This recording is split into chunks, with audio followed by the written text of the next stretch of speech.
Welcome back to our YouTube channel medical and nurses सब। आज है हमारी क्लास 6 जो कि आपका नॉर्सेट एग्ज़ाम है या फिर कोई भी नर्सिंग एग्ज़ाम है। तो यहाँ पर आज की क्लास का जो मेन क्वेश्चन आपको ऐड किए गए हैं वो है आपके साइकेट्रिक नर्सिंग से और मेंटल हेल्थ नर्सिंग से, साथ में कुछ क्वेश्चन कम्युनिटी हेल्थ नर्सिंग के भी ऐड किए गए हैं। आफ्टर दैट दिस क्लास के हम डेली सभी की रिक्वेस्ट के अकॉर्डिंग मॉसबी की बुक है। बहुत सारे लोगों का कहना था कि कौन सी बुक नॉर्सेट के लिए पढ़ें जिससे आपको इजीली आप क्वेश्चन है जो आपका पेपर है वो क्लियर हो जाए।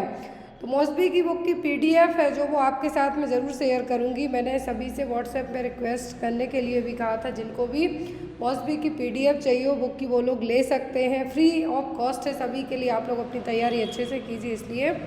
बट आपके लिए मॉसबी की बुक के साथ में आप सभी के लिए नॉर्सेट के जो पेपर्स रहे हैं, प्रीवियस एग्ज़ाम्स हुए हैं नॉर्सेट एम्स के, वो पेपर्स भी अवेलेबल हैं। तो आप उन पेपर्स को भी साथ में ले सकते हैं एज यू विश। चलिए आज की क्लास को हम स्टार्ट करते हैं। और जिन्होंने अभी तक चैनल को सब्सक्राइब नहीं किया है, यदि आपको क्लासेस अच्छी लगती हैं तभी आप सब्सक्राइब कीजिए।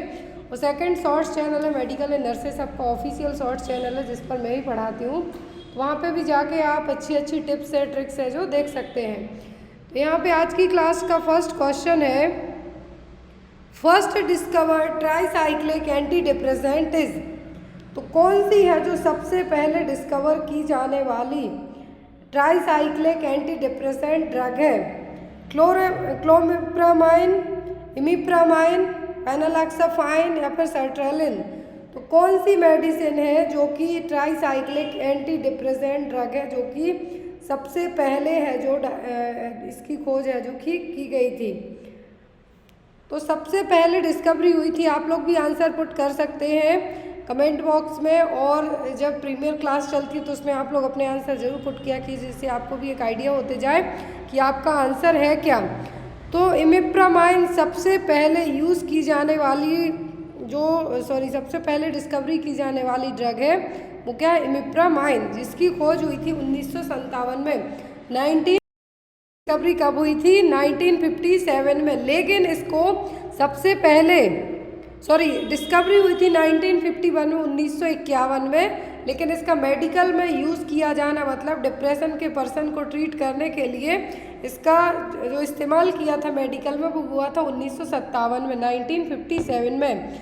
तो आपको याद रखना है पहली डिस्कवर्ड ट्राईसाइक्लिक एंटी डिप्रेसेंट थी इमिप्रामाइन जो कि 1951 में इसकी डिस्कवरी की गई थी, लेकिन मेडिकल यूज़ में इसको 1957 में लिया गया था। अब इमिप्रामाइन जो कि एक ट्राईसाइक्लिक एंटी डिप्रेसेंट है, इसका एक और बहुत ही इम्पॉर्टेंट यूज़ है। तो सर्ट्रेलिन भी डिप्रेशन के लिए यूज़ की जाती है, क्लोमिप्रामाइन। तो ये ड्रग क्या है? डिप्रेशन के लिए। लेकिन जो इमिप्रामाइन एक ऐसी ड्रग है जो एन्यूरेसिस का मतलब आप समझते हैं कि रात में बिस्तर में सूसू करना, बेड वेटिंग। तो इन केस बेड वेटिंग की हैबिट पड़ जाती है। जनरली ये 3 साल की एज तक, जन्म से लेकर 3 साल तक की एज तक कॉमन है, लेकिन कुछ बच्चों में 6 साल में अपने आप ठीक हो जाती। लेकिन जब भी 6 साल से ज़्यादा की एज में या फिर कुछ और रीजन से बेड वेटिंग की हैबिट ही हो जाए पर्सन में, तो उसको ट्रीट करने के लिए भी first drug of choice imipramine ही होती है। याद रखें, इमिप्रामाइन डिप्रेशन को ट्रीट करने के साथ साथ ट्राईसाइक्लिक एंटी डिप्रेसेंट है। सबसे पहली खोज की जाने वाली टीसीए में से इमिप्रामाइन फर्स्ट ड्रग है। साथ ही साथ इसका यूज़ एन्यूरेसिस और बेड वेटिंग को ट्रीट करने में भी किया जाता है। नेक्स्ट वन क्वेश्चन है आपका, folic acid best start in which time? Folic acid सबसे सही टाइम क्या है स्टार्ट करने का? First trimester, second trimester, third trimester या फिर बिफोर द कॉन्सेप्शन? तो फॉलिक एसिड को स्टार्ट करने का सबसे अच्छा टाइम होता है before the conception. Baby conceive करने के पहले ही आप कुछ 1 महीने पहले से ही यदि आप चाहते बेबी कंसीव करना चाहते हैं, नॉर्मल हेल्दी बॉडी है आपकी, सभी चीज़ें नॉर्मल है, तो आप कंसीव करना चाहते हैं फुल मूड में कि आपको बच्चा चाहिए है, तो कंसीव करने के पहले से ही फॉलिक एसिड लें, जिससे आपका जो होने वाला बच्चा है उसमें 90% तक रिस्क कम हो जाएगा कि उसको न्यूरल ट्यूब डिफेक्ट है जो डेवलप नहीं होगा। क्योंकि सबसे पहले जो न्यूरल ट्यूब बनती है उसकी डेवलपमेंट और ग्रोथ के लिए फॉलिक एसिड की बहुत ज़्यादा ज़रूरत होती है। इन केस माँ की बॉडी में ऑलरेडी पहले से ही फॉलिक एसिड कम है, कंसीव करने के पहले से ही कम है, और आपने कंसीव कर लिया उस टाइम पे, तो आपके बच्चे को किसकी ज़रूरत होगी, फॉलिक एसिड की। तो इनिशियल 10 वीक और 12 वीक तक ही इसकी सबसे ज़्यादा ज़रूरत होती है। या तो एज सुन एज पॉसिबल आपकी प्रेगनेंसी कंफर्म होती है, आप फॉलिक एसिड लेना स्टार्ट कर दें, या फिर बिफोर कंसेप्शन के ही ले सकते हैं। इससे होगा क्या, आपका जो अपकमिंग होने वाला बेबी है उसमें न्यूरल ट्यूब डिफेक्ट नहीं होगा। Next one is what is the most potential dangerous complication of peritoneal dialysis. तो ये क्वेश्चन आई थिंक पीजीआई में भी पूछा गया था। तो मोस्ट पोटेंशियल और डेंजरस कॉम्प्लिकेशन कौन सा है पेरिटोनियल डायलिसिस के लिए, peritonitis, abdominal pain, muscle cramps या फिर जीआई ब्लीडिंग। तो यहाँ पर डेंजर कॉम्प्लिकेशन की बात हो रही है, किसकी बात हो रही है, डेंजर कॉम्प्लिकेशन की बात हो रही है, वो भी पेरिटोनियल डायलिसिस के बाद। जो कॉम्प्लिकेशन डेवलप होगा वो क्या होगा, वो कहलाएगा पेरिटोनाइटिस। क्या होगा, पेरिटोनाइटिस। तो यहाँ पर आपका आंसर क्या होना चाहिए, पेरिटोनाइटिस। पेरिटोनाइटिस क्या है, एब्डोमिनल वॉल, जो एब्डोमिनल ऑर्गन्स को कवरिंग करने वाली क्या है, मेम्ब्रेन है, या फिर हम इसको वॉल भी कह सकते हैं। एब्डोमिनल वॉल है जो ऑर्गन्स को कवर करने वाली वॉल है, यदि इसमें कुछ इन्फेक्शन हो जाता है पेरिटोनियम है जो, तो उसको हम क्या कहेंगे, पेरिटोनाइटिस। यदि अपेंडिक्स परफोरेट होती, बस्ट आउट होती है, तब भी जो कॉम्प्लिकेशन डेवलप होता है वो होता है पेरिटोनाइटिस। एग्जाम में आपको आता है। Next one is which is the example of non verbal communication. तो इनमें से नॉन वर्बल कम्युनिकेशन कौन सा है, मतलब बिना बोले दो तरीके का कम्युनिकेशन होता है, नॉन वर्बल और वर्बल। तो नॉन वर्बल कौन सा है, बॉडी पोस्चर, स्पीक, लेटर या फिर ईमेल। बोलना, लिखना, मेल करना, ये सब आपके किस में आएंगे, बोलना तो आपके वर्बल में आ जाएगा, लेटर और ईमेल आपके वर्बल में नहीं आएगा, ये आपके रिटर्न टाइप के उस कम्युनिकेशन लेवल पे आएगा। लेकिन यहाँ पे बॉडी पोस्चर हो गया, आंखें घुमाना हो गया, इशारे करना हो गया, हाथ दिखाना हो गया आपका, ये सब किस में आएंगे आपके नॉन वर्बल कम्युनिकेशन में। Clear. Next one is in brow presentation denomination part of foetus. तो यदि ब्रो प्रेजेंटेशन है, ब्रो प्रेजेंटेशन का मतलब क्या है, बटक से जो डाउन साइड है, तो डिनोमिनेटिंग पार्ट क्या होगा, सब ऑक्सीपिटो ब्रैग्मेटिक, सब ऑक्सीपिटो पोस्टीरियर, ऑक्सीपिटो फ्रंटल या फिर मेंटो vertical.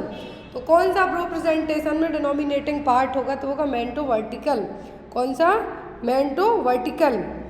Next one is in giving of enema the fluid flows by the sigmoid and gravity into descending colon if the patient is placed in the।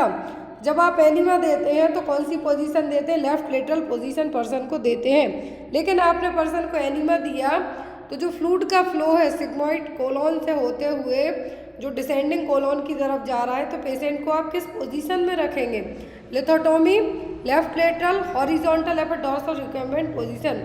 First thing enema की यदि आपको position exam में आती है तो वो होती है लेफ्ट लेटरल पोजीशन। कौन सी, लेफ्ट लेटरल पोजीशन है जो दी जाती है। Next one is old age patient admitted to hospital for a suspected brain tumour, the nurse would keep in mind that the most reliable index of cerebral status is. तो यहाँ पर कोई old age person admit हुआ है, suspect है, confirm नहीं है, suspect है कि ब्रेन ट्यूमर हुआ है उसको, तो एज अ नर्स आप क्या चीज़ अपने दिमाग में रखेंगे कि पर्सन का सेरिब्रल स्टेटस कैसे पता चलेगा, रिलायबल चीज़ क्या होगी जिससे सेरिब्रल स्टेटस का पता चलेगा। People response, deep tendon reflect, level of consciousness और मसल स्ट्रेंथ। तो ऐसे केस में पर्सन को यदि ब्रेन ट्यूमर का सस्पेक्ट हुआ है, कंफर्म नहीं है, तो सस्पेक्ट केस में भी आप क्या कर सकते हैं, पर्सन का जो कॉन्शियसनेस लेवल है उसके थ्रू आप चेक कर सकते हैं कि पर्सन को ब्रेन ट्यूमर के साइन किस तरीके से, क्या चीज़ें उसको याद हैं, या फिर क्या क्या चीज़ों के बारे में वो उसका जो देखने का नज़रिया है वो सब चीज़ें क्या हैं। तो लेवल ऑफ कॉन्शियसनेस से आप पता कर सकते हैं। और लेवल ऑफ कॉन्शियसनेस के लिए ग्लासगो कोमा स्केल से अच्छा कोई भी इंडेक्स नहीं है चेक करने के लिए। Next one is a patient is taking disulfiram therapy and ingested alcohol, which of the following sign are visible with the reaction. यदि पर्सन किस पर डाइसल्फाम थेरेपी जिस पर्सन की दारू छुड़वाई जाती है उसको दी जाती है एज एन डिटरेंट एजेंट के तौर पे, लेकिन वो डाइसल्फाम ड्रग ले रहा है लेकिन उसने साथ में दारू भी पी ली, अल्कोहल भी पी गया, तो यहाँ पर कौन से साइन होंगे जो डाइसल्फाम और अल्कोहल के बीच की रिएक्शन को शो करेंगे? Diarrhoea, vomiting, weight loss, nausea, face and neck flushing, tachycardia, low blood pressure, headache या फिर नन ऑफ दीज। तो यदि पर्सन ने डाइसल्फाम थेरेपी ली है, एग्जाम में आती है, तो यदि यहाँ पे आपको एग्जाम में पूछा जाता है कि डाइसल्फाम क्या है, तो एक डिटरेंट एजेंट है जो कि पर्सन जब शराब पीता है तो उसको शराब छुड़वाने के लिए इसको यूज़ किया जाता है। फिर यहाँ पे बात की जाती है कि यदि उसने इस ड्रग के साथ में क्या किया, दारू भी पी ली, उसको छुड़वाई गई लेकिन उसने साथ में भी पी ली, तो उसकी बॉडी क्या रिएक्ट करेगी? नौसिया होगा, मतलब वॉमिटिंग जैसे फील होगा लेकिन वॉमिटिंग नहीं होगी। फेस और नेक पर फ्लशिंग होगी, टैकीकार्डिया होगा, ब्लड प्रेशर बिल्कुल डाउन चला जाएगा। तो ये सब क्या है? साइन है कि पर्सन ने दारू के साथ साथ डाइसल्फाम के साथ साथ दारू भी ले ली। अब यहाँ पे आपको अल्कोहल के विड्रावल सिम्टम्स आते हैं, तो उनका सब फर्स्ट सिम्टम होता है ट्रिमर्स, विड्रावल सिम्टम। आपकी शराब छुड़वा दी लेकिन आपकी शराब अचानक से यदि छुड़वाई जाती है तो आपकी बॉडी कुछ लक्षण दिखाएगी, वो कहलाते हैं विड्रावल सिम्टम। और जो फर्स्ट विड्रावल सिम्टम होता है पर्सन में अल्कोहल वाले में, वो होता है delirium trimmers. Next one is if a patient is suffering from urolithiasis condition, what should be provide for patient? यदि पर्सन यूरोलिथियासिस कंडीशन से ग्रसित है या फिर हुआ है उसको, तो आप उसको कितना जो फ्लूइड है वो प्रोवाइड कराएंगे? Calcium supplement, 3000 ml fluid, rest या फिर नन ऑफ द अबव। तो यूरोलिथियासिस, पहले तो आपको पता होगा कि यूरोलिथियासिस है क्या। तो यूरोलिथियासिस में जो ब्लैडर है और यूरिनरी ट्रैक्ट है वहाँ पे स्टोन का फॉर्मेशन होना, पथरी जमना, जो गॉल ब्लैडर है उसमें पथरी का जमना, स्टोन फॉर्मेशन होना, वो कंडीशन कहलाएगी यूरोलिथियासिस। कॉलीलिथियासिस कहते हैं, तो यहाँ पे आप क्या कहेंगे? गॉल ब्लैडर में, अभी यूरिनरी ब्लैडर का है तो यूरोलिथियासिस, गॉल ब्लैडर में होता है तो कॉलीलिथियासिस। तो यूरोलिथियासिस हुआ है तो ऐसे पर्सन में आप क्या देंगे? कैल्शियम सप्लीमेंट देंगे, 3000 ml ऑफ फ्लूइड देंगे, कि रेस्ट करने को कहेंगे, कि कुछ भी करने को नहीं कहेंगे। तो यदि पर्सन को यूरोलिथियासिस की कंडीशन डेवलप हुई है तो आप उसमें 3000 ml फ्लूइड पीने के लिए कहेंगे कि जो स्टोन जमे हुए हैं वो बाहर आपकी बॉडी से फ्लश्ड आउट हो जाएं। इसलिए जो ब्लैडर में, यूरिनरी ब्लैडर में स्टोन का फॉर्मेशन हुआ है, ज़्यादा पानी पीने से वो क्या होंगे? Flush. Next one is in a patient is wrist strain is used, what a nurse should observe for? तो यदि पर्सन को रिस्ट स्ट्रेन हुआ है, मोच आई हुई है रिस्ट के यहाँ पे, तो क्या देखने को मिलेगा? पिंक स्किन होगी, नेल बड येलो होंगे, इरिटेबल होंगे, या फिर लास्ट ऑप्शन यहाँ पे आपका आएगा D, none of the above, मतलब इनमें से कोई भी नहीं। यदि पर्सन को रिस्ट स्ट्रेन हुआ है तो उसकी जो नेल बड्स हैं कैसी होंगी? येलो रहेंगी। Next one is an NG tube position, तो एनजी ट्यूब की पोजीशन क्या होगी? तो एनजी ट्यूब की पोजीशन कौन सी होगी? Head upside, head downward, head lateral या फिर ऑल? तो एनजी ट्यूब के लिए जो पोजीशन दी जाएगी वो होगी हेड अपसाइड पोजीशन। कौन सी? Head upside position. Next one है यहाँ पे आपका question, a child with tetralogy of Fallot surgery which action that avoid in child. तो यदि बच्चे की टेरेटोलॉजी ऑफ फैलेट की सर्जरी होने वाली है तो बच्चे में आप किस चीज़ को करने से मना करेंगे या फिर अवॉइड करने के लिए कहेंगे? टेरेटोलॉजी ऑफ फैलेट से आपको 4-5 क्वेश्चन एग्जाम में आते हैं। एक तो बूट शेप्ड हार्ट, जो कि टेरेटोलॉजी ऑफ फैलेट में देखने को मिलता है। टेरेटोलॉजी ऑफ फैलेट एक ऐसी रेयर कंडीशन है जो कि आपके हार्ट में प्रॉपर ब्लड की सप्लाई करने में क्या करेगी? डिस्टर्ब करेगी। इसमें टोटल जो कितने डिफेक्ट होते हैं टेरेटोलॉजी ऑफ फैलेट में? 4। कौन कौन से 4? Ventricular septal defect, overriding of aorta, pulmonary stenosis and right ventricular hypertrophy. तो ये क्या होते? 4 डिफेक्ट रहेंगे। तो बच्चे में आप स्टैंडिंग एक्सरसाइज करने के लिए, स्टैंडिंग के लिए मना करेंगे कि ऐसा कुछ भी मत करो जिससे आपकी बॉडी को एक्सर्शन हो, स्टैंडिंग हो, क्योंकि स्टैंडिंग होगी तो आपकी बॉडी को ज़्यादा ऑक्सीजन की ज़रूरत पड़ेगी और आपका जो ब्लड का फ्लो है वो भी उतना प्रॉपर नहीं हो रहा है टेरेटोलॉजी ऑफ फैलेट के कारण। तो इस सर्जरी के पहले आप क्या कहेंगे बच्चे के लिए कि आप किसी भी तरीके का स्ट्रेनिंग काम ना करें। Next one is what is the function of ranitidine in patient suffering with peptic ulcer. यदि किसी पर्सन को पेप्टिक अल्सर हुआ है तो रेनिटिडिन का क्या काम है। It cures peptic ulcer, it decrease HCl secretion, it kill Helicobacter pylori या फिर it increase the HCl hydrochloric acid. तो यहाँ पर कौन सी ड्रग दी जा रही है, तो यहाँ पर जो ड्रग है पेप्टिक अल्सर के लिए ट्रीट करने के लिए रेनिटिडिन दी जा रही है। अभी रेनिटिडिन तो दी जा रही है यहाँ पे, तो इस रेनिटिडिन का क्या काम है। पेप्टिक अल्सर होता है हेलिकोबैक्टर पाइलोरी से, लेकिन रेनिटिडिन हेलिकोबैक्टर पाइलोरी को नहीं मारेगी, H पाइलोरी को नहीं मारेगी। पेप्टिक अल्सर का दूसरा कॉज होता है HCl का प्रोडक्शन, HCl का सीक्रेशन ज़्यादा होना, तो यहाँ पर उसके सीक्रेशन को कम करने का काम करेगी। तो यहाँ पे आपके जो दो ऑप्शन है आपको कंफ्यूज नहीं होना है, क्योंकि आपको यही लगता है कि पेप्टिक अल्सर का मेन रीज़न है हाइड्रोक्लोरिक एसिड का सीक्रेशन ज़्यादा होना और दूसरा हेलिकोबैक्टर पाइलोरी। लेकिन रेनिटिडिन हेलिकोबैक्टर पाइलोरी को नहीं मारेगी क्योंकि एक बैक्टीरिया है और रेनिटिडिन ऐसा कुछ भी नहीं करेगी। अब यहाँ पे जो HCl का सीक्रेशन ज़्यादा हो रहा है इसको कम करने का काम रेनिटिडिन करेगी, तो इसीलिए जो पेप्टिक अल्सर का पर्सन है उसमें रेनिटिडिन दी जाएगी। Next one is hearing lobe in brain is situated at. तो आपके दिमाग में हियरिंग लोब कहाँ पे है ब्रेन में, टेम्पोरल लोब में, पैराइटल लोब में, ऑक्सीपिटल लोब में या फिर फ्रंटल लोब में। टेम्पोरल रीजन आपके कान के यहीं का होता है, तो आपको ज़्यादा सोचने की भी ज़रूरत नहीं है, तो होगा temporal lobe. Next one is head injury patient comes in emergency room, his intracranial pressure is increase, which position should be given. ICP पड़ा हुआ है, इमरजेंसी में एक पर्सन हेड इंजरी वाला पर्सन आया हुआ है, इंट्राक्रैनियल प्रेशर बढ़ा हुआ है, तो आप उसको कौन सी पोजीशन देंगे। Head 15 to 30 degree elevation, quiet room, bright light room या फिर नन ऑफ द अबव। यदि पर्सन का इंट्राक्रैनियल प्रेशर बढ़ा हुआ है तो आप ऐसे पर्सन में हेड को 15 to 30 डिग्री एंगल पर एलिवेट करके रखेंगे। क्या करेंगे, 15 से 30 डिग्री के कोण पे एलिवेट करके रखेंगे।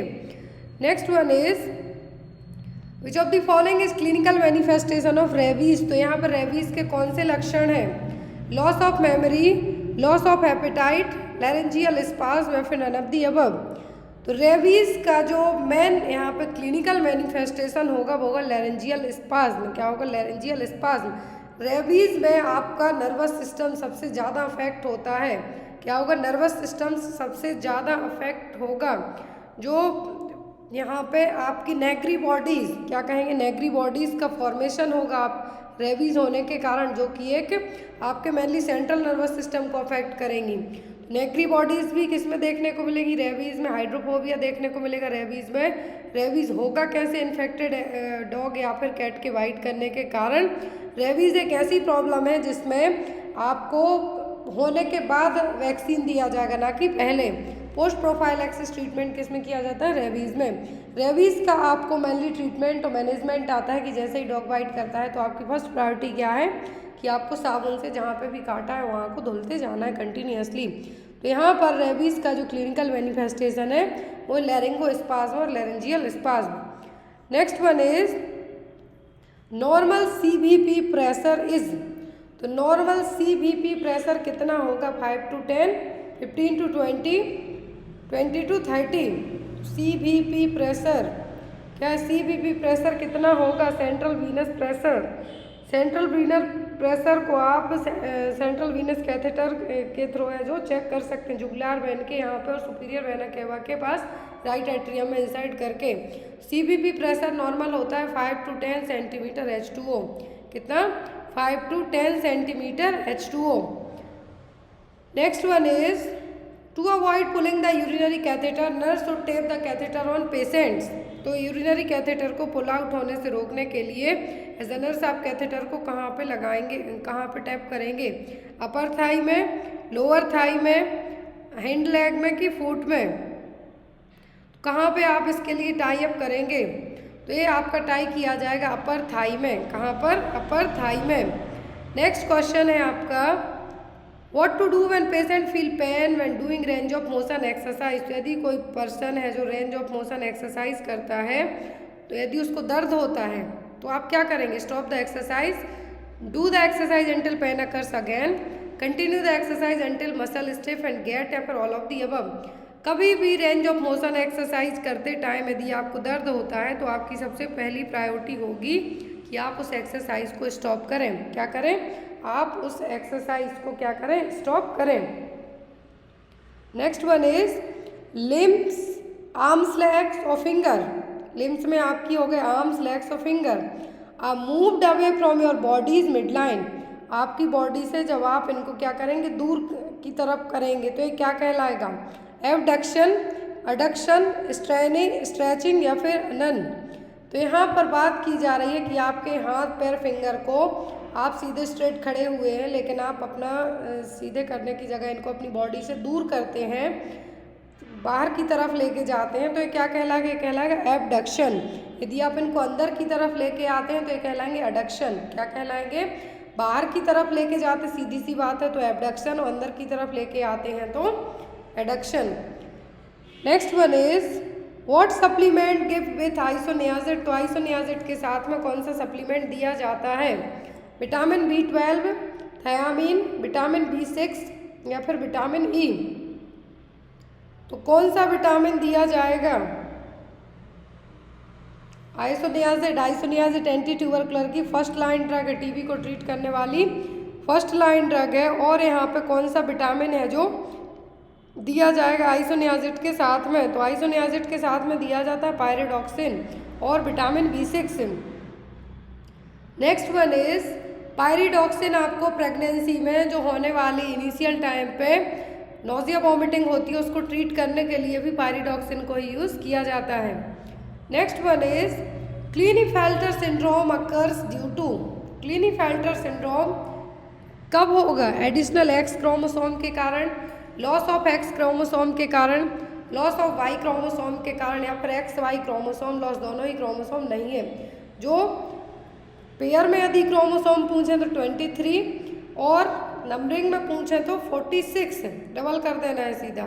अब यहाँ पर जो क्लीनीफेल्टर सिंड्रोम है, क्या है, क्लीनीफेल्टर सिंड्रोम है, तो यहाँ पर एक एक्स्ट्रा क्रोमोसोम रहेगा। जनरली 46 क्रोमोसोम होते हैं, नॉर्मल जो आपके क्रोमोसोम होते हैं 46 होते हैं, लेकिन यहाँ पर एक एक्स क्रोमोसोम और जुड़ जाएगा। तो यहाँ पर नॉर्मली या तो क्रोमोसोम XY होंगे, लेकिन ऐसे केस में क्लीनीफेल्टर सिंड्रोम में 47 क्रोमोसोम रहेंगे, जिसमें जो एक्स्ट्रा क्रोमोसोम बढ़ के आएगा वो होगा एक्स क्रोमोसोम। और यहाँ पे इसके लिए क्लीनीफेल्टर सिंड्रोम को XXY सिंड्रोम के नाम से भी जाना जाता है। याद रखें, क्लीनीफेल्टर सिंड्रोम में 47 क्रोमोसोम होंगे, लेकिन जो 47वां क्रोमोसोम होगा वो एक्स क्रोमोसोम होगा, इसीलिए इसको XXY सिंड्रोम भी कहा जाता है।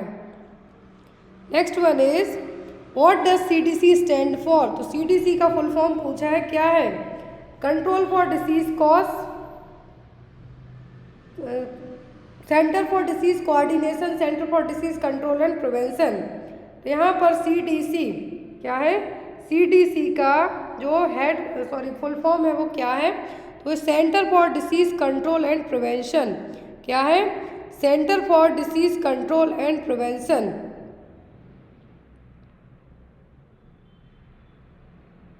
तो सेंटर फॉर डिसीज कंट्रोल जो प्रिवेंशन है, यहाँ पर इसका हेडक्वार्टर आपको पूछे तो कहाँ पे है, एटलांटा में। कहाँ पर है इसका हेडक्वार्टर, एटलांटा में। Next one is the balance between oxygen and carbon dioxide in nature is maintained by, तो जो नेचर है, प्रकृति है, उसमें ऑक्सीजन और कार्बन डाइऑक्साइड के बैलेंस को मैनेज करने का काम कौन करता है। ऑप्शन में है रेन, प्लांट्स, फंगाई या फिर एनिमल्स। तो कौन ये काम करेगा, ये काम करते हैं प्लांट्स। क्या करेंगे, प्लांट्स ऑक्सीजन के लिए वो छोड़ेंगे और कार्बन डाइऑक्साइड ग्रहण करेंगे, और जो ऑक्सीजन हम लेंगे, कार्बन डाइऑक्साइड छोड़ेंगे तो वो प्लांट्स लेंगे। तो इस तरीके से बैलेंस बन के रहेगा। Next one is the unusual occurrence of health related events और behaviour clearly in excess in a community, it's called as. तो यहाँ पर अनयूजुअल अकरेंस है जो कि एक लार्ज वे में कम्युनिटी में हो रहे हैं, एक्सेस कम्युनिटी में हो रहे हैं, तो ये क्या कहलाएंगे।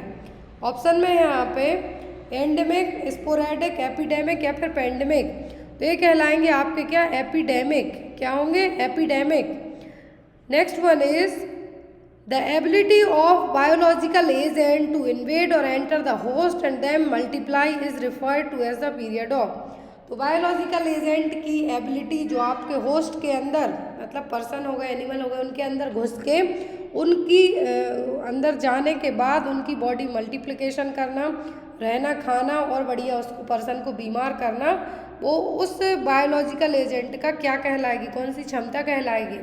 ससेप्टेबिलिटी, इन्फेक्टिविटी, पैथोजेनोसिटी या फिर एंटीजेनेसिटी। तो ये कहलाएगी इन्फेक्टिविटी की उसके अंदर, यदि उसके अंदर की क्षमता की बात करते हैं आप, तो वो कहलाते व्यूरिलेंस। क्या कहलाते? व्यूरिलेंस उस बायोलॉजिकल एजेंट की। लेकिन उसके होस्ट के अंदर जाके फैलना, वो टाइम पीरियड है, वो क्या कहलाएगा? Infectivity. Next one is which among the following is not an example of a non projected 3D audio visual add. कौन सा है जो नॉन प्रोजेक्टेड है और 3D ऑडियो विजुअल एड्स नहीं है? ऑडियो विजुअल का मतलब आवाज़ भी आएगी और दिखेगा भी। स्पेसिमेन, मोकअप, स्लाइड प्रोजेक्टर या फिर मॉडल। तो non projected 3D audio visual add नहीं है, AV एड नहीं है, वो है स्लाइड प्रोजेक्टर। क्या है? Slide projector. नेक्स्ट क्वेश्चन आता है आपका, thought process characterised by a series of ideas without apparent logical connection is referred to as. तो ऐसी थॉट प्रोसेस जो बिना किसी आइडिया के, मतलब आइडिया हैं आपके पास लेकिन उनका कुछ लॉजिकल कनेक्शन ही नहीं है, तो वो क्या है? Loose of association, flight of ideas, confabulation या फिर टेंजेंटिलिटी। तो यहाँ पर क्या है? अपरेंट लॉजिकल कनेक्शन है, मतलब एक का दूसरे से कुछ लेना देना ही नहीं है। तो ये क्या है? तो यहाँ पर क्या कहलाएगा? Loosening of association. क्या है? Loosening of association. तो यहाँ पर आपका आंसर होगा loosening of association. Flight of idea का मतलब आपके दिमाग में कुछ नए नए आइडियाज़ का आना। कन्फेबुलेशन का मतलब होगा कि जो शॉर्ट मेमोरी गैप है उसको फिल करना। क्या करना? जो आपके अंदर शॉर्ट मेमोरी गैप है उसको फिल करने का काम करना। फिर आता है यहाँ पर आपका टेंगनेटियलिटी। क्या है?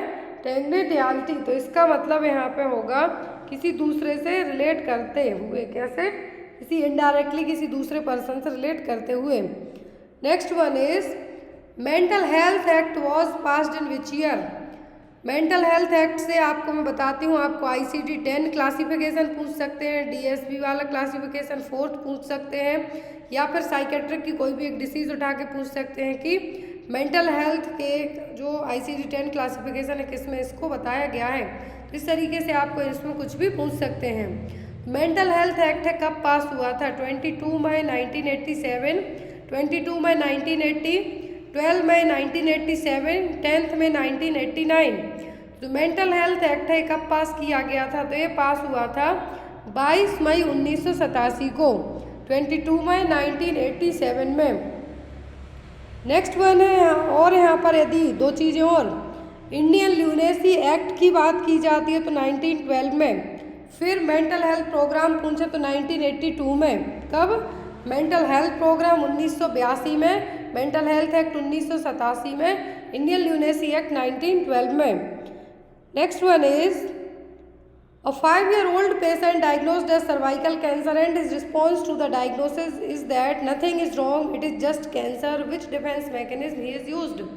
तो 5 साल का जो पेशेंट है, 5-year-old पेशेंट है, डायग्नोस हुआ है उसको सर्वाइकल कैंसर, वो कहता है कि ये कैंसर वैंसर कुछ नहीं है। तो यहाँ पर एक इस तरीके की डिफेंस मैकेनिज्म है, डिनाइल, रिप्रेशन, प्रोजेक्शन या फिर डिस्प्लेसमेंट। तो यहाँ पर जो डिफेंस मैकेनिज्म उसने यूज़ की है वो है denial.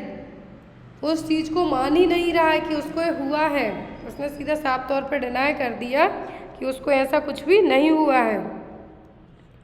Next one is which among the following is not a short acting benzodiazepine. तो यहाँ पर शॉर्ट एक्टिंग बेंजोडाइजेपाइन कौन सी नहीं है?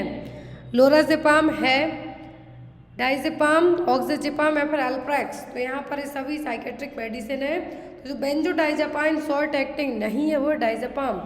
ये देखिए दो तरीके की बेंजोडाइज़ेपाइंस होती हैं, शॉर्ट एक्टिंग और लॉन्ग एक्टिंग। शॉर्ट एक्टिंग का मतलब है कि इनकी जो हाफ लाइफ वैल्यू है वो 5 घंटे से भी कम होगी। किससे? 5 घंटे से भी कम होगी। और जो लॉन्ग एक्टिंग होती हैं, एक ही बार लेने के बाद इसकी जो लाइफ है वो कितनी होगी? 24 घंटे तक। तो अल्प्राजोलम, अटोम के नाम से भी आप इसको याद रख सकते हैं। अटोम, अल्प्राजोलम, ट्रायाजोलम, ऑक्सीजेपाम और मिडाजोलम, ये सब क्या है? शॉर्ट एक्टिंग है। मिडाजोलम और मिडाजोलम स्पेशली ऐसी बेंजोडाइज़ेपाइन है जिसको एज एन इनहेलर के तौर पर भी यूज़ किया जाता है। कैसे? इनहेलर के तौर पर भी इसको यूज़ किया जाता है। जिन पर्सन्स को कन्वल्जन्स आते हैं या फिर सीजर्स आते हैं, वो उनके लिए यूज़ की जाती है मिडाजोलम एज एन स्प्रे के। एग्जाम में आता है कौन सी बेंजोडाइज़ेपाइन कैटेगरी ड्रग है जिसको आप स्प्रे के तौर पे यूज़ कर सकते हैं, नेजल और इनहेल कर सकते हैं, तो वो है मिडाजोलम। अब यहाँ पे लॉन्ग एक्टिंग बेंजोडाइज़ेपाम जिनकी जो साइकिल है 24 घंटे रहेगी, क्लोज़ेपेट, डाइज़ेपाम, फ्लोराज़ेपाम और क्लोरडाइज़ेपॉक्साइड, तो ये क्या है? लॉन्ग एक्टिंग है। फिर आती है इंटरमीडिएट, मतलब दोनों के बीच का काम करेंगे। शॉर्ट ने तो 5 घंटे में काम खत्म कर दिया, लॉन्ग ने 24 घंटे में कर दिया। उसके बीच में क्या होगा? 5 से 24 घंटे में, तो वो होगी लोराज़ेपाम, क्लोनाज़ेपाम, टेमज़ेपाम। फिर यहाँ पर ऐसी ड्रग जो मेटाबोलाइज ही नहीं होंगी, मेटाबोलाइजेशन ही इनका नहीं होगा, आउट ऑफ द लिवर, मतलब लिवर के बिना ही क्या होंगी? लिवर के लिए एक तरीके से सेफ होंगी। यदि पर्सन को लिवर फेलियर है तो कौन सी बेंजोडाइज़ेपाम दे सकते हैं? लोराज़ेपाम, ऑक्सीजेपाम और टेमाज़ेपाम। तो यहाँ पर एक होती है, क्योंकि जितनी भी मेडिसिन आप लेते हैं वो मेटाबोलाइजेशन लिवर से ही होगा। तो कुछ ऐसी मेडिसिन होती हैं, यदि किसी पर्सन को लिवर सिरोसिस है, लिवर डिसीज़ है, तो उसके लिए वो मेडिसिन नहीं दी जाती हैं। तो ऐसे केस में आप मेडिसिन दे सकते हैं। Next one is the first line drug for treatment of mania are. तो मैनिया की फर्स्ट लाइन ट्रीटमेंट ड्रग कौन सी हैं? Lithium, valproate, both of the above या फिर none of the above.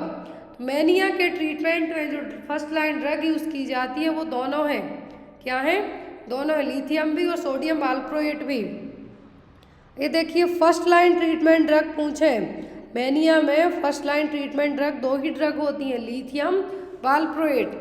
Lithium दिया जाता है जनरली लिथियम कार्बोनेट और लिथियम सिट्रेट फॉर्म में, लेकिन जो वालप्रोएट है ये वालप्रोएट सोडियम और वालप्रोइक एसिड दोनों के फॉर्म में दिया जाता है।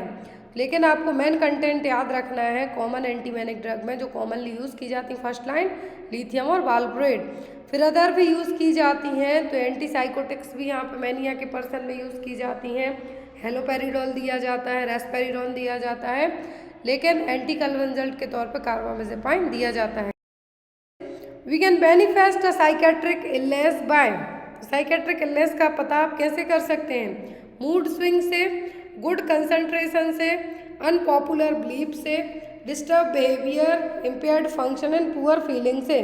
साइकेट्रिक इलनेस मतलब दिमागी बीमारी को पता आप कैसे कर सकते हैं? तो यहाँ पर गुड कंसंट्रेशन बिल्कुल भी नहीं होता है साइकेट्रिक पर्सन में, तो यहाँ पर बिहेवियर उसका डिस्टर्ब होगा, इम्पेयर्ड फंक्शनिंग होगी और पुअर फीलिंग का मतलब वो अपने आप को या तो बहुत हाईली समझेगा यदि मैनिया है, सीजोफ्रेनिया है या फिर डिप्रेशन है तो उसको बहुत लो फील करेगा। Next one is clinical features of schizophrenia include. Clinical features क्या है सीजोफ्रेनिया के? हेल्यूसिनेशन, डिल्यूजन्स, कन्फ्यूज्ड थॉट्स या फिर all of the above. Schizophrenia के जो क्लिनिकल फीचर्स हैं सभी हैं, क्या है? सभी। हेल्यूसिनेशन होगा, डिल्यूजन होगा, कन्फ्यूज थॉट होगा। सीजोफ्रेनिया में मेनली तो थॉट ही डिस्टर्ब होते हैं आपके। अब यहाँ पर ये देखिए 4 ब्यूलर साइन पूछे जाते हैं सीजोफ्रेनिया के। जो ब्यूलर है इन्होंने 4 यहाँ पर मेन फंडामेंटल सिम्टम दिए थे। Affective blunting, association disturbance, outage और एम्बीवैलेंस। तो इनके द्वारा दिए गए 4 क्या थे? मेन क्लासिकल साइन थे, फंडामेंटल सिम्टम थे ब्यूलर के। 4 एज ऑफ ब्यूलर तो वो थे affective blunting, association disturbance, autism और एम्बीवैलेंस। फिर अदर सिम्टम में आपका हेल्यूसिनेशन है, डिल्यूजन है, लेकिन सेकेंडरी सिम्टम में कंसीडर किए जाएंगे। प्राइमरी में तो मैंने यहाँ पे 4 ही है। सीजोफ्रेनिया जनरली 5 तरीके का होगा। पैरानॉइड मतलब शकीले टाइप का, एक पर्सन को दूसरे पे शक रहेगा, हर टाइम शक रहेगा, कोई उसको मारना चाहता है। फिर होगा डिसऑर्गेनाइज्ड टाइप सिजोफ्रेनिया, जिसमें पर्सन का स्पीच और बिहेवियर दोनों अलग तरीके का रहेगा कि किसी को समझना मुश्किल हो जाएगा। फिर कैटाटोनिक, कैटाटोनिक में उसके मूवमेंट डिस्टर्ब रहेंगे, या तो वो एक तरफ जाके कॉर्नर में ऐसी पोजीशन बनाएगा कि वो जकड़ के बैठ जाएगा कि हिलेगा डुलेगा नहीं। कैटाटोनिक कहें तो क्या है, मूवमेंट डिस्टर्ब होना। डिसऑर्गेनाइज्ड में आपके बोलने और बिहेवियर का तरीका बदलना। पैरानॉइड में शकीले टाइप का होना, डाउटफुल होना। अनडिफरेंशिएट में कुछ सिम्टम पैरानॉइड के होंगे, कुछ डिसऑर्गेनाइज्ड के होंगे, कुछ कैटाटोनिक के होंगे। फिर रेसिडुअल का होगा पास्ट हिस्ट्री को लेके, कुछ पहले जो आपको सिजोफ्रेनिया के एपिसोड रहे हैं इसको लेके, लेकिन करेंट में कोई ऐसे सिम्टम नहीं होंगे, पॉजिटिव सिम्टम देखने को नहीं मिलेंगे। तो सबसे ज़्यादा मुश्किल होता है कौन सा सिजोफ्रेनिया को ट्रीट करना ही, तो वो होगा रेसिडुअल टाइप के सिजोफ्रेनिया को। क्लियर। 4A सिम्टम्स याद रखें। सिजोफ्रेनिया का जो कॉमनली सबसे ज़्यादा होता है वो होता है पैरानॉइड। फिर यहाँ पे कैटाटोनिक, कैटा का मतलब होता है बॉडी के मूवमेंट्स के रिलेट करता हुआ। पैरानॉइड में शकीले टाइप का, डाउटफुल टाइप का। डिसऑर्गेनाइज्ड में कुछ भी भुलक्कड़ टाइप का हो जाएगा, उसका बिहेवियर ही पूरा बदल जाएगा, कुछ चीज़ें ऑर्गेनाइज नहीं रहेंगी। Next one is the most common method of assessment of a mentally ill patient is. Mental ill person को चेक करने के लिए मोस्ट कॉमन असेसमेंट मेथड कौन सी होगी? Doing neurological examination, taking history, electroencephalography या फिर mental status examination. Mental ill person के लिए जो मोस्ट कॉमन असेसमेंट मेथड होगी वो होगी MSE, मेंटल स्टेटस एग्जामिनेशन। इसमें जो चीज़ें चेक की जाएंगी वो होगा ऑब्जर्वेशन। अब यहाँ पे आप टिक करेंगे, जब भी आप साइकेट्रिक पोस्टिंग में गए होंगे तो आपके लिए MSE और MMSE दोनों भरने के लिए मिलते हैं। जब आप अपना मेंटल हेल्थ नर्सिंग का केयर प्लान बनाते हैं स्पेशली तब, तो ऑब्जर्वेशन में इतनी चीज़ें आप चेक करेंगे पर्सन में। फिर यहाँ पे मूड में पर्सन का मूड एंजियस है, एंग्री है, डिप्रेस्ड है कि यूफोरिक है, मतलब बहुत ज़्यादा इलेट है कि पर्सन अपने आप को क्या फील कर। कॉग्निशन कैसा है। फिर यहाँ पर परसेप्शन क्या है उसका, थॉट डिस्टर्ब है, सुसाइड करने के ख्याल तो नहीं आ रहे हैं, प्लान तो नहीं कर रहा है इस तरीके से। बिहेवियर कैसा है, इंसाइट एब्सेंट है, प्रेजेंट है, जजमेंट कैसा है। फिर आता है MMSE। तो MMSE टोटल 30 पॉइंट्स का रहेगा। क्या है, टोटल 30 पॉइंट का रहेगा। इसमें कॉग्निटिव असेसमेंट के लिए MMSE mini mental status examination किया जाता है। पेशेंट से आप जो जो चीज़ें पूछेंगे यदि वो बताते जाएगा तो वो सब यहाँ पे आप चेक करेंगे। किसमें, MMSE में। टोटल यदि 30 पॉइंट आते हैं, 24 में से 30 मतलब पर्सन का कॉग्निटिव इम्पेयरमेंट। आप अपने ऊपर, अपने फैमिली के ऊपर करके मत देखने लगना है कि मेरे घर के लोग अच्छे हैं, उनका दिमाग ख़राब है, तो इस तरीके से ऐसा मत करें। तो MMSE में क्या किया जाएगा, पर्सन का जो कॉग्निटिव डेवलपमेंट है वो यहाँ पे चेक किया जाएगा। अब कॉग्निटिव डेवलपमेंट से याद आया कि जो कॉग्निटिव डेवलपमेंट की थ्योरी है, क्या है, कॉग्निटिव डेवलपमेंट की थ्योरी है वो किसने दी है? MMSE तो आपने कॉग्निटिव डेवलपमेंट के लिए किया। अब कॉग्निटिव डेवलपमेंट की जो थ्योरी है साइकोलॉजी की वो किसने दी? तो कॉग्निटिव डेवलपमेंट की जो थ्योरी है वो किसने दी थी? जीन पियागेट ने। किसने? जीन पियागेट ने। Next one is type of personality in which person has outgoing, cheerful and full of energy. किस टाइप की पर्सनालिटी में पर्सन बहुत खुश रहेगा, बाहर घूमेगा फिरेगा, फुल ऑफ एनर्जेटिक रहेगा? साइक्लोथाइमिक, मेलानकोलिक, हाइपोमैनिक या फिर पैरानॉइड पर्सनालिटी में। ये भी पर्सनालिटी के टाइप है। MP ग्रुप 5 का एक बार पेपर हुआ था, मैं आपको याद दिला दूँ जिन्होंने पेपर ना देखा हो। उसमें कंटिन्यू 6 क्वेश्चन आपको पर्सनालिटी के ही दिए गए थे कि पर्सन पतला दुबला है तो क्या पर्सनालिटी है।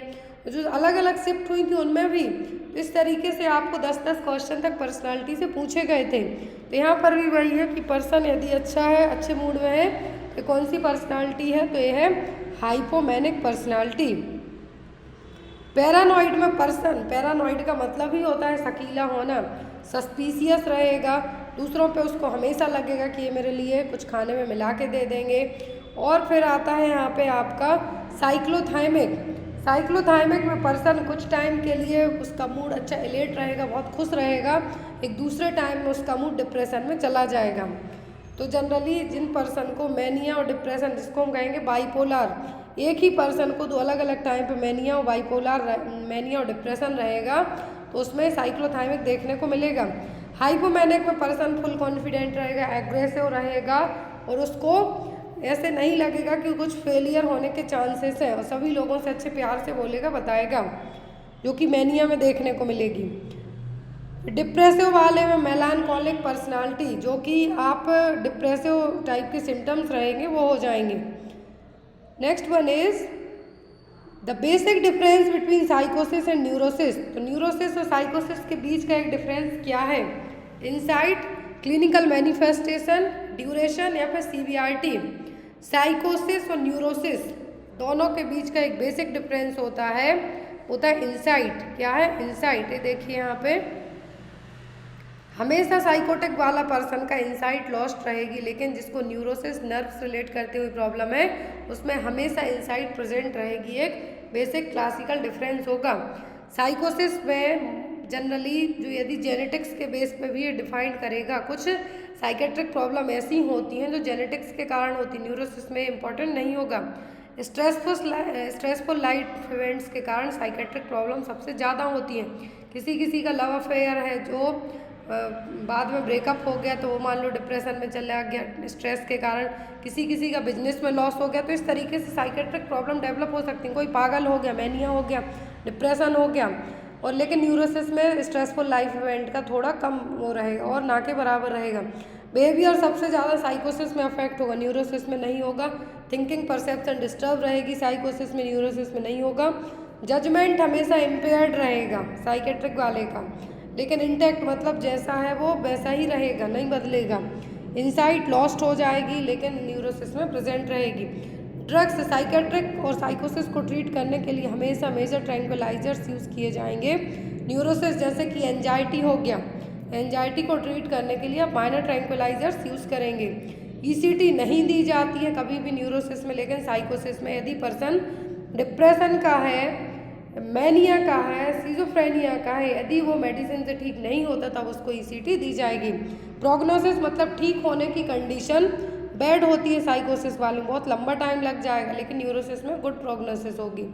तो बेसिक क्या है इनके बीच का डिफरेंस है। Next one is the ability to understand one's own behaviour and emotion is called. ऐसी क्षमता जिसमें पर्सन अपने आप के बिहेवियर को जज करने लगेगा, तो ये क्या कहलाएगा? जजमेंट, इंसाइट, इंटेलिजेंस या फिर पर्सनालिटी। तो ये कहलाएगा इंसाइट। क्या है? Insight. Next one is the mood affect psychotherapy for a 10-year-old child diagnosed with attention deficit hyper activity disorder is. तो यदि ADHD वाला बच्चा है तो उसमें कौन सी साइकोथेरेपी यूज़ की जाएगी जिससे उसका मूड है जो चेंज हो जाए? अटेंशन डेफिसिट हाइपर एक्टिविटी वाले बच्चे, एक तरीके से हम ये कह सकते हैं उन बच्चों में देखने को मिलता है जिनकी या तो स्टार्टिंग लाइफ में ही कुछ ऐसे इवेंट्स हुए हैं, पेरेंट्स से दूर रहे हैं, या फिर कुछ और रीज़न रहा हो, तो ये बहुत ज़्यादा हाइपर एक्टिव रहेंगे, गुस्सेल टाइप के रहेंगे, हर एक चीज़ में उठा फेंक मचा देंगे, तो उस तरीके के बच्चे हैं। तो इनके लिए बिहेवियर थेरेपी से अच्छा कोई ऑप्शन नहीं है। क्या है? Behaviour therapy. Next one is alcoholic patient blame on family environment for drinking, which defence mechanism there are used. तो यदि कोई शराब पीता है तो उसके लिए अपनी बीवी को, अपनी गर्लफ्रेंड को, अपनी फैमिली, बच्चों को रिस्पॉन्सिबल ठहराता है। तो ये कौन सी डिफेंस मैकेनिज्म होगी? प्रोजेक्शन, डिनाइल, परसेप्शन या फिर रिग्रेशन। तो वो यदि कोई पर्सन शराब पी के आता है या फिर जुए में हार जाता है तो वो अपनी फैमिली को, अपनी बीवी, बच्चे, गर्लफ्रेंड को रिस्पॉन्सिबल ठहराता है। तो ये प्रोजेक्शन मतलब ब्लेम करना, दूसरों को ब्लेम करना। Rapid speech in which the words are strung together without meaning. Rapid speech मतलब बहुत ज़्यादा ऐसा बोलना कि कोई शब्द समझ में ही ना आए। तो ये क्या है? Word salad, flight of idea, neologism या फिर इकोलेलिया। तो इकोलेलिया का मतलब तो रिपीटेशन ऑफ वर्ड, मतलब तोते जैसे बोलना। नियोलॉगिज्म का मतलब ऐसे नए नए वर्ड बनाना जिनका कुछ मतलब ही ना हो। फ्लाइट ऑफ आइडिया, दिमाग में ही कुछ नया नया चलना। लेकिन यहाँ पर कहा है कि रैपिड स्पीच, बहुत फास्ट बोलना जिसमें एक शब्द दूसरे में मिक्स होके आए, कुछ मीनिंग ही निकल के ना आए, तो वो कहलाएगा word salad. Next one is lithium the drug of choice of bipolar disorder has a narrow therapeutic range of, तो सबसे नैरो थेराप्यूटिक रेंज क्या होगी बाइपोलर डिसऑर्डर को ट्रीट करने के लिए? जैसे मैनिया हो गया, इसको ट्रीट करने के लिए जो लिथियम ड्रग दी जा रही है, रेंज की बात की जा रही है, मतलब सबसे कम डोज होगा वो होगा 0.7 MEQ पर लीटर से लेके 1.3 MEQ पर लीटर तक। कितना? 0.7 MEQ पर लीटर से 1.3 MEQ पर लीटर तक जो थेराप्यूटिक रेंज होती है। थेराप्यूटिक रेंज क्योंकि इसका ओवरडोज होता है, बहुत सारे केस में होगा, तो यहाँ पे जो थेराप्यूटिक डोज होता है वो होता है 1.0 से 1.5 MEQ पर लीटर तक। एक्यूट ट्रीटमेंट मतलब कुछ जल्दी ट्रीट करने के लिए, लेकिन लंबे टाइम तक यदि ट्रीट किया जा रहा है पर्सन को 0.6 से 1.2 MEQ पर लीटर ही क्या देंगे आप, क्रोनिक थेरेपी के तौर पे इसको यूज़ किया जाएगा। Next one is in extrapyramidal symptom that is a potentially irreversible side effect of chlorpromazine and other antipsychotic drugs. तो EPS सिम्टम पूछे हैं, EPS एक्स्ट्रा पिरामिडल सिम्टम्स, जो कि एक इरिवर्सिबल साइड इफेक्ट हैं किसके, क्लोरप्रोमाज़िन और अदर एंटीसाइकोटिक ड्रग्स के। स्यूडो पार्किंसनिज्म, टॉर्टिकोलिस, टायरोडिस्काइनेस या फिर ऑक्यूलोग्लाइरिक क्राइसिस, इस सभी सिम्टम EPS के हैं, एक्स्ट्रा पिरामिडल सिम्टम्स, जो कि एंटीसाइकोटिक ड्रग के एक तरीके के बहुत ही खतरनाक साइड इफेक्ट हैं। लेकिन इरिवर्सिबल यहाँ पे बात की जा रही है इरिवर्सिबल साइड इफेक्ट की, तो वो टायरोडिस्काइनेसिया। क्या है? टायरोडिस्काइनेसिया। Next one is a disorder in which the patient maintain a fixed posture without any movement. ऐसा डिसऑर्डर जिसमें पर्सन अपनी फिक्स पोजीशन बना ले बिना हिले डुले, तो वो क्या है?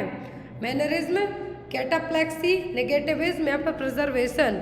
तो यहाँ पर पर्सन यदि कोई फिक्स पोजीशन बना के बैठ जाए एक ही पोजीशन में, वो कहलाएगा कैटाप्लेक्सी। क्या है? कैटाप्लेक्सी, जो कि कैटाटोनिक सिजोफ्रेनिया में देखने को मिलेगा। Next one is diploma in psychiatric nursing was started. तो साइकेट्रिक नर्सिंग का डिप्लोमा कब स्टार्ट किया गया था? 1983, 1987, 1993 या फिर 1992 में। साइकेट्रिक नर्सिंग के लिए जो डिप्लोमा स्टार्ट किया गया था वो हुआ था 1983 में। कब? 1983 में। Next one is risperidone ism. तो रेस्पेरिडोन क्या है? अटिपिकल एंटी डिप्रेसेंट है, अटिपिकल एंटीसाइकोटिक है, बेंजोडाइजापाइन है या फिर मूड स्टेबलाइजर है। तो ये सभी ड्रग मैं आपसे एक चीज़ कहती हूँ कि जो एंटीसाइकोटिक्स ड्रग हैं या फिर आपकी जितनी भी ड्रग्स हैं, जो हमारा सेकंड शॉर्ट्स चैनल है उस पर आपको पढ़ाई जाएंगी डेली एक क्लास के तौर पे। अभी मैं कोशिश कर रही हूँ कि डेली एक वीडियो वहाँ पे अपडेट करूँ जो कि नॉलेजेबल टाइप का रहेगा, नर्सिंग के अलावा भी अदर लोगों की हेल्प हो पाएगी। तो रेस्पेरिडोन एक अटिपिकल एंटीसाइकोटिक ड्रग है, इस तरीके की atypical antipsychotic drug. Next question है, इसका आंसर आप लोग कमेंट बॉक्स में देंगे। सर्कमस्टेंशियलिटी इज अ डिसऑर्डर ऑफ। सर्कमस्टेंशियलिटी किस टाइप का डिसऑर्डर है? थॉट का, मेमोरी का, परसेप्शन का कि मैनिया का? इस क्वेश्चन का आंसर आप लोग कमेंट बॉक्स में देना। और जो भी लोग मॉस्बी की बुक प्लस नॉरसेट के पेपर्स लेना चाहते हैं तो आप मुझे डायरेक्ट मेरे व्हाट्सएप नंबर पर कांटेक्ट कर सकते हैं। तो आपको पूरी बुक की एक PDF फॉर्मेट अवेलेबल करवाया जाएगा, साथ में आपको पेपर्स भी अवेलेबल करवाए जाएंगे। So thank you for watching us. Bye bye, take care.